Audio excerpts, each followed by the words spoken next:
All right, welcome back, world, to the Verbal Intercourse Podcast. I'm your host, Nick Walker. Got my co-host here with me, India.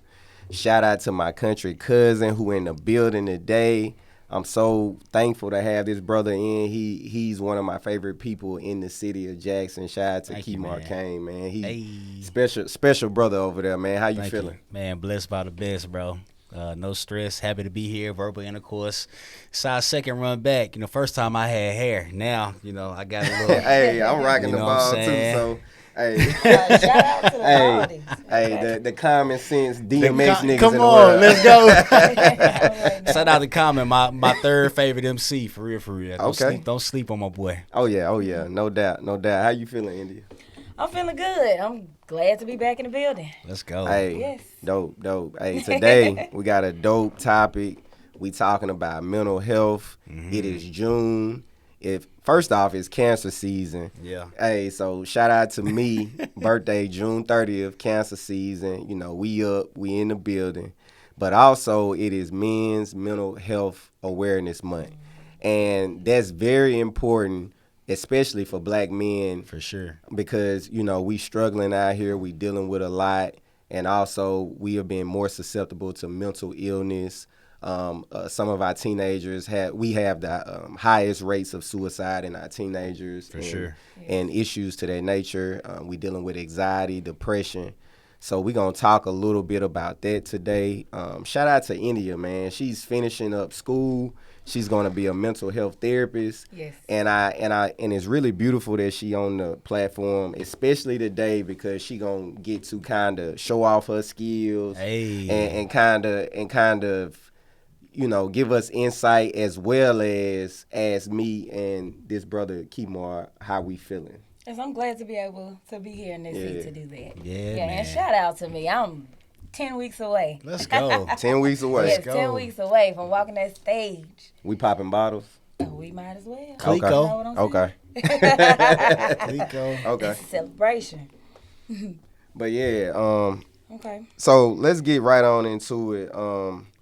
I kind of wanted to ask you off top before you get into, questioning us. Like, why do you think Black men are less likely to seek out mental health therapy, even though publicly I feel like the awareness is on the rise as far as, everybody's out here saying, go to therapy, go to therapy, go to therapy. They're not telling us how.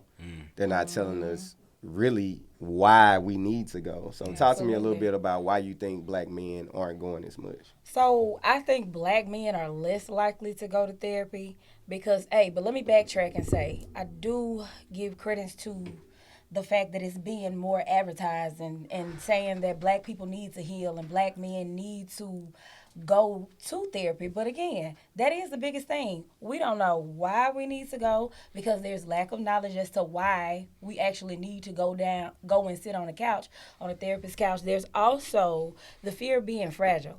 It's a societal perceived threat to masculinity. It's also the fact that there's limited visibility for Black therapists. Black men are not as apt to go into therapy because we don't have representation of who we are and lack of positive testimonies. I was reading in an article on the professional counselor, and it's real. It was very real, and the tagline was "You good, bro?" And I think that's one of the best questions to ask because are you really good? But one of the testimonials there was, you see in movies how therapy is depicted as the therapist ending up sleeping with the client and things like that. Nobody has true positive stories. And when you do, it's also statements of, well, we didn't really connect. And that's also a very, very key factor in finding the perfect road to healing and journey to healing. Client counselor match must be. That's very, very important. Alignment. That's necessary. Yes, Yeah. you need to have that chemistry with your counselor just as you do with any other relationship that you have. Because actually, this is probably one of the most vulnerable positions that you're going to be in. Facts. You say things behind these doors that you probably won't share with the world. And then one more thing to answer that Facts. question. Also in that article, one of the guys stated that when he's in the office, he turns off his masculinity, he turns off his face. But when he walks out of the door, he turns it right back on. And if you do that when you step back into the world, is the healing really happening? Because you're not applying what you learned in that office, because you're going right back to the perception of being masculine. So just to wrap all of that up is the fear of being fragile and not having it all together, not being masculine. Am I being a man? Am I being too vulnerable? Am I really showing who I am? Because then that makes me less of a man. The fact that there's lack of visibility, lack of positive stories, and then that cultural competency that we need to see. I mean, I definitely agree with those. I think when I went to therapy, and I went to therapy in probably about 2018, it was a lot of tools that I learned while I was in therapy. I was in therapy because I was dealing with a relationship that I didn't know if I wanted to be in. And so, you go there, you look for the answers, but you quickly realize that a therapist ain't gonna have the answers. They're gonna kind of guide you in getting to know yourself better. Absolutely. And I thought it was beautiful because I ended up learning so much about myself and about my masculinity, as well as how perceived notions about me was affecting me, as well as how I was letting society kind of affect me, as far as kind of thinking about what other people would do. That's good, bro. And it's hard to get to that, especially when you're in your 20s and in your 30s. Oh, yeah. Yeah, man. Sure. Because you're dealing with so much outside pressure, you know what I'm saying? Social media. Social media is in all our personalities, as well as our relationships, how we interact. You got guys saying, "Oh, I wouldn't do this for a woman" on social media, and then that get into your pores. You thinking it. You're You got absorbing it, right. women that's doing the same thing on the opposite end, and it's getting into their pores, and they're absorbing it. Now you got the whole community, black men and black women, fighting against each other. Ecosystem messed up. Right, and so it becomes a real thing, and so I'm very thankful for my opportunity of going to therapy. What you think about that, Kimo? Man, going to therapy, I haven't had a session in a few months, but I've been doing consistent therapy for about a little over a year, and it's definitely, to your point, Nick. I've been able to learn more about myself, my capabilities, my capacity. You know what I'm saying? What I've been holding on to that I need to let go, and what's more important to hold on to, which is in essence like your core, and how do we better manage your core being? You know what I mean? Because we're all emotional. We all deal with these various series of life events, but how you react or respond to these things and how you manage your emotions, that's going to factor in, or that's going to determine, however, like how the outcome of whatever. Right. You know what I'm saying? Your fate, basically. Yeah. It's deep. Like, It's deep, your bro. fate. And I think to your point too, talking about representation, it's not a lot of brothers in this field. It's not. You know what I'm saying? And people have said this, and I get it now, but like finding the right therapist that aligns with you for real, it's kind of like dating. You know what I'm saying? So you testing the waters, you trying to see what they about. Do I really want to give up my deepest parts of myself to this stranger that's here to help me, but do I feel comfortable in letting go with this person? And to your point there, I think that's also a part of the fear that people have. And that's not just limited to black men, but that's also just on a human scope. People say, well, how can I tell me to this person who I don't know? But little do they know, that's the best person to probably tell these things to, so that they can help you navigate and help you uncover the parts of you that are that's probably in denial about certain things that you don't want to bring to the forefront and share with other people. And then the biggest thing in our ethical code is that it's confidential. If you break that, that's our ass. So it's confidential. And the thing is too, we tell a lot of our business to strangers anyway. Yeah, Facts. that's Facts. true. I ain't Via never social thought- media. We- Via social media, you could Yeah. be in the airport and you can see somebody with some fly kicks on or whatever the case, and y'all spark a dialogue and Start you chatting. sharing all of your life stories. I think like we're so guarded and we secure a lot of ourselves to acquaintances, friends, and loved ones. That's like the biggest part. Cause I know I've been in situations where people spilling their guts to me and they just met me, and it's been reversed where I've meeting somebody, felt they vibe, and it's like I feel comfortable saying this, like And you tell them. you know what I mean. So yeah, that's the thing So too. yes, that relationship definitely matters, and that feeling of comfort when you step into that room. Yeah. Absolutely. And then it's like, y'all was talking about it's kind of like a first date finding a therapist. It's very it can be expensive. Yes, sir. So talk to me a little bit, India, about some cost-effective therapy that we can find as black men, because a lot of people don't want to go because it's expensive or and it is tough to say, oh, okay, I'm gonna go out here, I'm gonna pay this $200 copay for a therapy session, and I don't even like this dude. I can't open up to this dude. I can't open up to this woman. He's not helping me. She's Right. not helping me. They not helping me. So talk to me a little bit about cost effective. So that is very true. It definitely can be expensive, but however, there are ways around that. And I have a list of 5 resources that people can start with. And one of the first ones is called Black Men Heal. And you can find all of these online. And the first one is Black Men Heal. And it provides information about how to get free or low-cost therapy sessions from free. selected providers. Free. So this website helps you to navigate providers. Right, we love free. We love Right. free. And so- You'll do anything damn near for free. Right, you're going to talk. You're going to tell. So, yes, this is a network set up to cater and tailor to that. The next one is called BEAM, Black Emotional Mental Health Collective.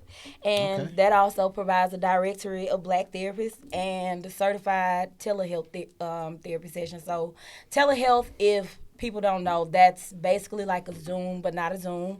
It's a portal that you're in that is ACA mandated, and that's the American Counseling Association, and it's mandated confidentiality. All of the protocols for what you share in this platform is protected legally and ethically. So that's BEAM. Then another one is Psychology Today, and a lot of people probably are familiar with that one. Yeah, I'm familiar with that one. Yes. And you can find an entire database, and you can pretty much tailor your search of what you're looking for. And these are also cost effective.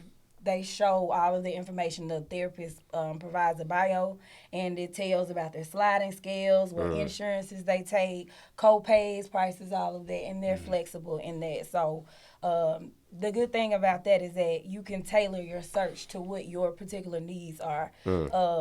The next one that's really cool is called the Confess Project of America. Okay. And this one is also based in Mississippi.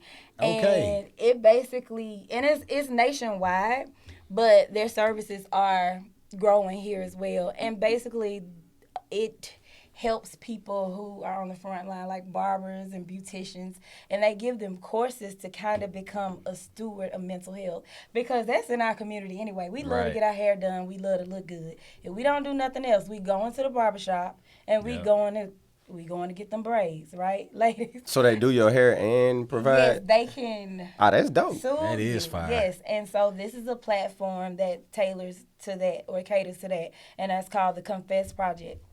And then last but not least, on a local level, shout out to LaShawna Fletcher. She has a private practice in Clinton, Mississippi called Creative Sisters Counseling Services. And she's a great supervisor. She provides great services. She specializes in cognitive behavioral therapy. That's one of the Oh, nice. theoretical orientations, yes, that kind of changes how you perceive and your outlook of things, right? And also, she's a trauma therapist. She specializes in that, and solution-focused therapy if you need to get in with some issues that you may be having with your employer, things like that. So a vast offer of services that they provide, she provides at Creative Sisters Counseling in Clinton, Mississippi. Shout out to her. Yes, and she's a good supervisor. So, Hey. training. Let's go. Yep. That's dope. So yeah, y'all dig into those resources because I want everybody to get that help, and I also want it to be cost effective because things are expensive as hell right now. You know what I'm saying? All type of prices rising due to whatever. So it is what it is. So. I got a specific question for you, India, because you are the woman on the platform, and I kind of always really wanted to ask a black woman this because as a black woman, you are one of the you are like the main protector for black men, as just like black men are the main protector for black women. Do you think it's important for black women to notice those signs of depression and anxiety in black men in their life? Or do you think they need to kind of figure it out themselves, or like a combination of both? Good question. Very good question.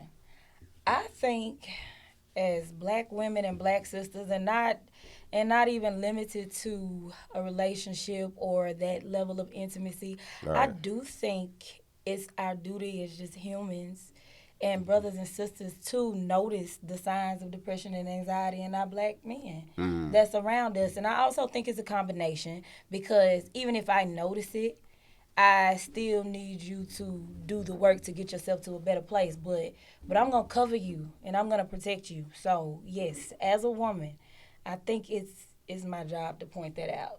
Yeah, Yeah. that's real because I think I that- kind of feel like it to me, and you could definitely feel different or the same about this, Kimar, is like if you like say if we trying to get to work towards a relationship, I feel like that person kind of needs to be figuring it out individually, and then what I'm saying, partner up with that partner and say, oh, okay, I'm straight now. You know what I'm saying? And then when we get in that mental health is one of those things. It's ebbs and flows. Yeah. So it's kind of just And like ongoing. Yeah. I could be great today, but I could be feeling the type of way tomorrow. But at the same time, I need to be able to have those practices in line, those things that I like to do that kind of keep me good. As far as like exercising, eating well, all of these things can kind of help your mental space out. I need to kind of have those together individually. And then when I'm with that woman or I'm with, that partner or whatever, they kind of help me have a space to where I can open up and communicate, to where I can express myself, not basically throw the world on their shoulders, but as far as kind of just like, A safe space. A safe space. Yeah. It's not I agree with all of that. I mean, you definitely need to be on your own road to recovery or the road to oneself. I think like, you've heard the term know thyself a lot growing up. Right. You know what I mean? A lot of people don't necessarily know themselves.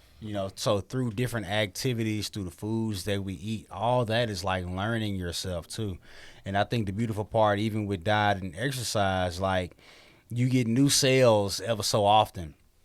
And not doctor, but it's a black lady online, Rochelle Rowe, I think that's what they call her. But she talked about, you can either feed yourself angels to protect you or feed yourself demons to destroy you. You know what I mean? I think food does have a big part in a lot of mental health. Like it's to the point where when it comes to food, a lot of stuff that we allow in the States is not allowed in other countries. Yeah. You know what I'm saying? And Yeah, when you it's see facts, what though. it is, And you look at the different lifespans in these Absolutely. places, it's crazy. it's it's frightening a bit. It's like, wait a minute, so what we doing? What we doing? Why they letting us do? You know what I'm saying? You know We what I'm about saying? getting that bread and Yeah, Right, straight up that's it, capitalism. that's all. It's profit over people, Right. Yeah, unfortunately. it's It most is. definitely profit over It people. is. But I think and life is about people, man. One of my favorite movies that Will Smith is in, Collateral Beauty. If y'all never seen that, please I ain't check- seen that one. I done seen damn near every Will In the Smith. opening credits, like in the first 5 minutes, the opening scene, bro, he talks about how life is about people. You know, and that's a very true statement, and it goes deeper. I don't want to give it away, but like when it comes to platonic relationships, romantic relationships, that is really important that people like be mindful of who they're choosing to be their friend Yeah. and to be in partnership with, because Absolutely. that can alter things that you've already been working on to make yourself better, to get to that certain point, to meet certain people. But then, like you said, you know, ebbs and flows within this whole Facts. thing. So people are going to be paraded in front of you. And it's like you got to have the wisdom and discernment to be like, hey, and that's another thing too. Like, I think that you can have chemistry with any and everybody. Real. I feel like you can be compatible with damn near most people, but it's like at this big age, we got to think about suitability. Like who's Facts. suitable? Suitability. Who's suitable? Yeah. You know what I mean? Like, and then we don't wait long enough in certain seasons to see how a person's character is truly developed through various seasons of life. You know, we rush right into certain stuff, and that could put us in a deep pit mentally as well. It can. So, yeah. Suitability. I like that word. Yeah. You need to figure out what's Yeah. suitable. I mean, yeah, that kind of hit. Nah, for real, man. Like So we be alignment is key. compatible. Equally Alignment is yoked very- for all my absolutely. church folks out there. You Hey, know what I mean? yeah. Suitability, Yeah. most doubt. Like you gotta be. I feel like you gotta be with and around people Yeah, man.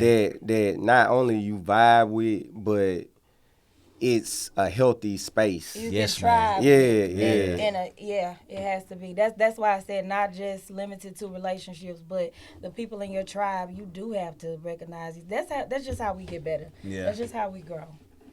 Yep. Yeah.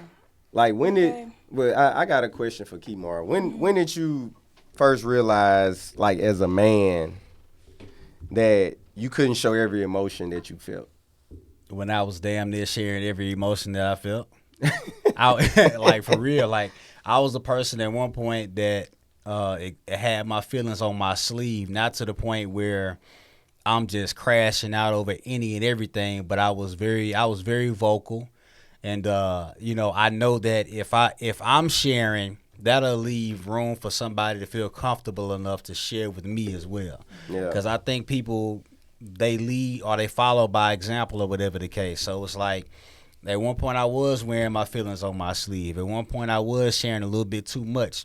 At one point it was like I was smiling too much. It's like, yo, why are you smiling all the time? Then it got to the point where I'm frowning. It's like, why are you frowning? Why don't you smile? So Yeah. it's like, well, what the fuck do I do? Right. Yeah. You know what I mean? So it's Yeah. like a bit of confusion as to like, okay, how am I supposed to exist when it comes to emotions and feelings? How do I manage these feelings? What do I do? And I'm 35, and it's like, when I first peeped it, I was probably between 25 and 27. Yeah. Because that's when I got around a lot more people that was striving for things career-wise, you know, trying out different things, especially like this is the gold rush of becoming an entrepreneur and the things alike. Yeah. You know what I mean? So like around 25 to 27, that was that age bracket where it's like, all right, like let's figure this thing out. Like, how do I want to be perceived? What can I give without giving too much and still remain my authentic self? You know, because there's been moments, I'm sure that we've all had them, where I've shrunken. You know what I mean? And it's like, man, okay, maybe if I don't do this, you know, then the outcome will be this. And then if the outcome ain't that, then I'm stuck in my mind like, okay, I need to figure out another game plan as to what needs to happen in that regard. Real. So, you know, that's when to make a long story short, like 25 to 27 is when I first peeped it. I So, feel like I learned early. yeah. Okay. And it was weird. It wasn't weird, but it was like, okay, so give you a true story. I grew up hooping my whole life. Anybody that know me, you know, a lot of people know me from hooping. They know they knew I could hoop before they knew I was intelligent. So you know, started early, and you know, first YMCA basketball game. This when I realized that you can't show every emotion as a young boy. Like we lose my very first basketball game, we lose. And like I'm crying not because I'm crying not because we lost, but because I wanted to win so bad. So now if you look, if you watch like basketball now, you lose a big game, it's okay if guys cry. Like you might be a meme or whatever. Right. Like everybody gonna will laugh be at a your meme. ass. Yeah, Yeah, for yeah, sure. most definitely you gonna be a meme. For Shit. sure. Jordan been crying. Look, I For shed a years. Jordan crying every damn time. But at the same time though, like my dad, like and he wasn't doing the wrong thing, and I still to this day don't feel like he was doing the wrong thing. But he whooped me because he was saying, "You crying because you crying, but you gonna lose a lot of times in life." Real So I get the messaging, I get that shit, but at the same time, it changed me. That very day changed me because like when I competed throughout my career, I didn't show enough emotion. And when you can show emotion, guess what? Emotion inspires people. Yeah. It's real. It's Yeah, raw. it's You infectious. can feel it. As well as emotion is good for scouts and recruiters to see, oh, he give a fuck. Yeah. Because there's so many people, like, it's like kids these days getting NIL deals. Shit, we just got beat by 50. Well, shit, my Ferrari outside. I'm paid. I'm straight. But that moment kind of changed how I competed. Even though I still That's good, competed as hard as I could, Yeah. to me it took a little fire away from me because you know you should be able to cry and get it out when some shit don't go your way sometimes. That's so important. Not all the Yes. time, goddamn it, Not all the because time, then for your sure. ass a crybaby. It's a Yeah, you're relief. But- crybaby at that But point. you need to let that off. Right. You have Yeah, to. especially as a 5-6-year-old, Yeah. you kind of Yeah. trying to still learn how to develop your Regulate. emotions. For sure. You know what I'm saying? So I thought that was like the landmark point in my life where that was. That's cool, man. I know for me too, bro.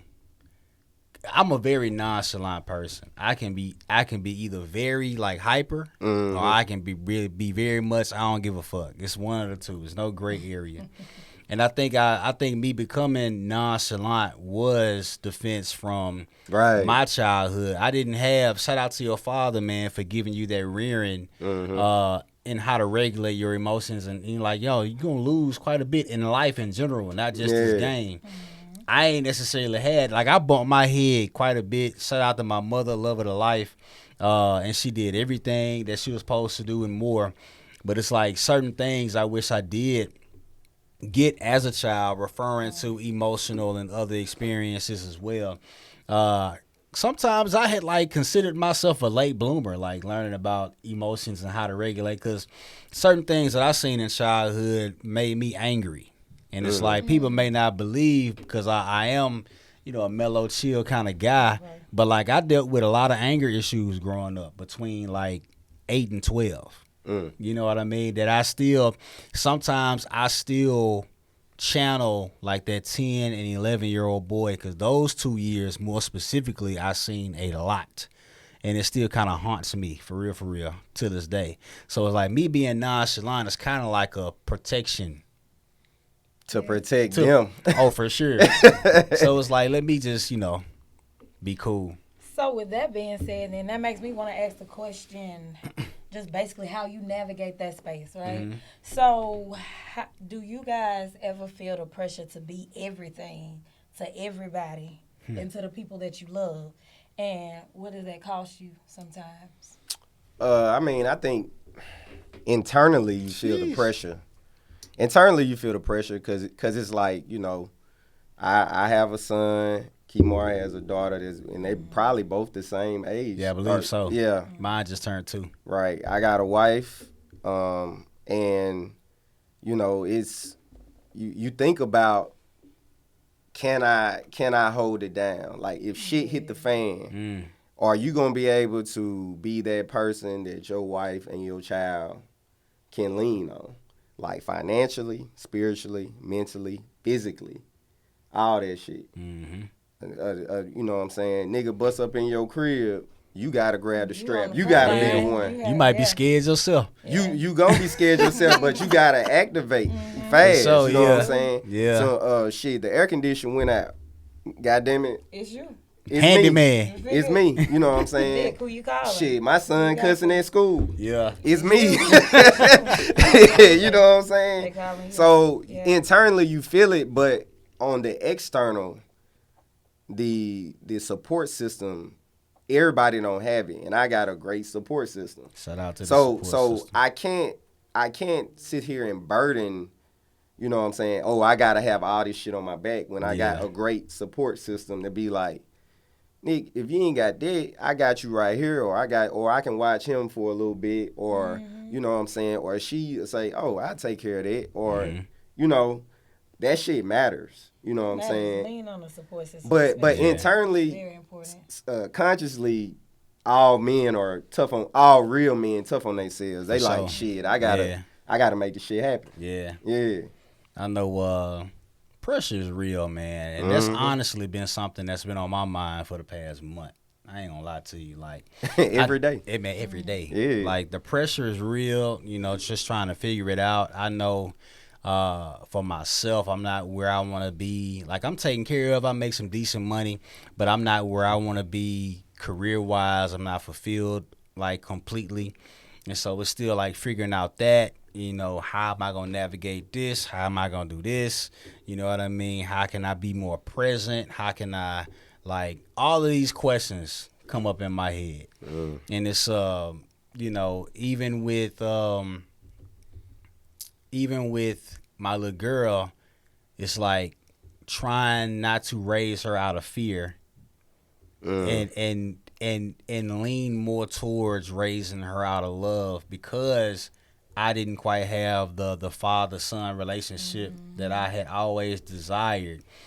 I'm trying to be there for everything. Yes. But then I had to come to grips with myself like, hey, you going to miss some stuff. Yeah. And you got to be okay with that. You know what I mean? And That's a fact though. man, and even before she was born, it was like, all right, I really got to get my shit together. Like, got to make more money. I got to do this. I got to line this Everything up. today, right Everything today. Got But it. then I had this, Yeah. like, just this calm spirit come over me, man. And of course it's God, right? I'm a believer. So I'm like, God, that's, Sidebar. I'm a believer. Shout out to Big You God. dig what I'm saying? I'm like, you know what, God? I say, man, this is your baby. This is your daughter. I'm like, Right. you give me the means or whatever the case to take care of your child.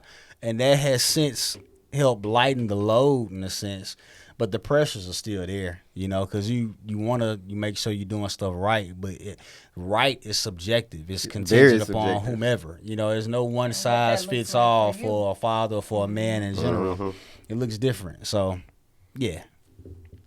Okay. Yeah, I most definitely feel like that raising a child and being a husband and all that ain't no book to that shit. Ain't no book. at It's all. not a book to parenthood at all. When I say, and you want to get it right, Yeah. but what is right? Right. And I think you just go in there with love. That's it. That's it. Love and I don't know, nurturing and some understanding. Yeah, do your best, like the Yeah. four agreements talk That's about. Just try to do your best, and you know, control the controllables. Try not to, and I know it's easier said than done, but you know, if you can't control certain things, try not to stress about it, because that's just gonna add the more pressures that you already dealing with in the first place. Facts. Yeah. Dealing reality. Shit, do you think like us as men, you think we healing, or do you think that, you know, we still got some ways to go? Because I think like statistically, we are more prone to go to therapy, Yeah, but we still have a lot of people dealing with mental health issues, and we have a big percentage of black males that aren't going to therapy.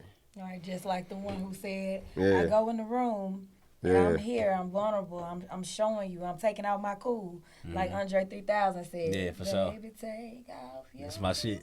Yes. And so you're doing that in the room. Yeah. But then when you walk back out, you It's a turn it back off. So life is a that- masquerade ball, man. Right. Like you putting on a costume, you putting on a mask, like and in the end that goes back to being in protection mode. I do think that we are healing, but I also think that we still got a ways to go. You know, a lot of people talk about the trauma, the post traumatic slave disorder. or whatever the case may Slave be, syndrome, man. yep. Slave syndrome. Yeah. Yeah. So how that plays a part in our DNA, and we talk a lot about ancestors and all of that. I think we've come a long way from that. But I still think there's definitely still a long way to go. Dr. J. Barnett is doing a hell of a job on social media. You got other cats out here. I got my men's group, Brother Hell's Brother. That was inspired. Shout out to that, man. Yeah. Thank you, bro. Good. I love Work with attending Brother Meets Brother. Yeah. Every time I can get a chance to attend, I go. Thank you, man. That was inspired by a brother named Jermel out there in Atlanta, Georgia. When I lived out there in the A, he had a men's group, and that's the group that I was attending. And it was so helpful to me that when I came back to the SIP, that's why I created it. And it's like, shout out to all the brothers that be pulling up. Shout out to everybody that be showing love, man. But I think we are doing the work. I think we are healing. It's just that we got to kind of get out of ourselves in a sense. Right. And reach one, teach one, and lift as we climb type deal. And I feel like we got to stop using social media to mask Man, we got to. our internal issues. Yes. We got to have some sacred Yeah. spaces, Yeah. y'all. Yeah. 'Cause We it- ain't gotta like broadcast every damn thing. Yeah, Like yeah. we gotta. I want real talk. I want to learn the key of what Marcus Garvey did with the Star Line and how he was able to get his movement across the world Right. without no social media, bro. Yeah. Honestly, if I can get off social media, I would. And still be. And that's still it. be That's it. still be doing what I'm doing. Shit, you have to already be famous to do some Oh, shit God. like that. These days. Yeah, We do need, but that needs to be like studied though. How Yeah. Marcus Garvey was able to do that, like literally have a movement across the world without a lick of internet or social media. That is so cool to me. Yeah, cause I definitely feel like social media is kind of like the root of all evil when it comes to like mental health issues, especially like in our community. That algorithm. Then you got niggas that just faking who they are for social media, Absolutely. men and women, Mm-hmm. and these motherfuckers need therapy, bro. Like it ain't even like That's how it we ain't even. coming up with a lot of these coin words or key phrases that we keep saying. We keep seeing narcissistic. We keep seeing. They don't even all know of what that these shit mean. words. They don't know what it means, just labeling folks. And Yes. labels can do something to a person. And it goes back to the work. that Stop needs to be mislabeling done. folks, Yes, yeah. Yes, it goes back to, but some people are. But Sidebar. yeah, Right. sidebar. But hey, you definitely need to have a space for that and Yeah. really understand what we're doing and what we're saying. Yeah. Important. It can be a curse or a blessing. Right. Yeah, right. facts. So what legacy would you guys want to leave? Not well emotionally, not just financially, because we know we put a lot of emphasis on finances. We know that has to be taken care of. But and not career wise either, but mentally, emotionally, what legacy would you guys want to leave behind? Shit, me personally, I think the legacy I would want to leave behind, especially to like my son and my family, is that it's okay to communicate as long as you're doing it effectively. And I also would especially want him to understand that it's okay not to be okay sometimes. Like and to be able to understand that I need this type of space to be okay, or if I need help, to go out and seek the help. I would love for him to also understand that like certain things I'm consuming, whether it's TV, music, food, whatever, like that shit affects your mental. Yeah. Like if I like in 2016, shit, I was outside, so I was riding around listening to Future all day. Yeah. Shit, smoking dope 24 hours a day, drinking. Yeah. Shit, girl right here, girl right there. But and ain't nothing wrong with listening to Future 24 hours a day. Yeah, 'cause you know But what, it's gonna sidebar, I do. sink into your pores though. Yeah, for sure. Sidebar. It's gonna sink into your pores. It's gonna become a party. It's gonna become a part of you, Yeah, and for you sure. gonna be in the strip club with a think fedora on and escaped it, shades. though. I think is that just for the men? I think I escaped it because Future. Hey, nigga, you single this summer. If you listen to that Future, it's gonna sink into For your sure. pores. Yeah. So shit, Y'all seen that movie scene in Sinners? Right. Shit, y'all see how that Right, stuff that work? music the devil. You know Oh, what I'm saying? Hey, that music the devil, bro. My grandma used to be like, "Boy, go sit down and pray somewhere. Listen to that mess." Man, I think for me, what I would want to leave emotionally is just joy in general, joy and peace, and learning how to, or teaching ways to channel that through hobbies and routines. Like, I want to be able to, even with my daughter, I want to be able to teach her how to regulate her emotions, but also channel joy no matter the circumstance. Like the Bible talks about being content in whatever circumstance. Like Right. you can find joy in some of these things that you enjoy doing. And passions can lead to purpose, and purpose can lead to a vocation that can, heal oneself, but then you're also healing other people due to what you were being called to do, or whatever the case may be. So joy and peace, man, through habits and routines. And I would say, reading and writing. Facts. I have a journal that I'm writing to my daughter, and I plan on giving it to her when she get like 16 or something like that. So she can see my love letters and my handwriting and my signature. You know what I'm saying? And learn different life lessons from that. And so, those pages can be a mirror. And so you can find joy and within these pages. You can also see yourself within these pages. And I tell people all the time, man, reading and writing saved my life. Like journaling, I've never had any suicidal ideations, but I think just me journaling saved me a lot of times from my damn self. You know what I'm saying? Therapy. Studies Yeah. even show that it's been proven to be relaxing. It's freeing. Right. Yeah. And I tell, when I taught high school, I would tell my students, you know what I'm saying, that reading is a big part of that too. Like, I understand the music to Nick's point, and I would tell my students too, like, hey, read these books. You know what I mean? See yourself in these pages. Like, enlarge your territory regarding your imagination. Learn about these different emotions and how you could better channel certain things and how you can better handle situations in life. Because your way ain't always the right way, and be open to other ways so you can learn from them and live by. So, yeah. Hey, that's dope, bro. That's beautiful. And we gonna shut it down on that, man. It's been a blessing having you on, bro. Man, thank you. Hey, we gotta get out there to Brother Helps Brother. We Let's need go. at least 100 people. 100 piece every first 100 piece Wednesday. of that thing. Yeah, downtown the cigar shop every first Wednesday, man. Pull up on us 6 to 8 p.m. Rebuilding the community one brother at a time.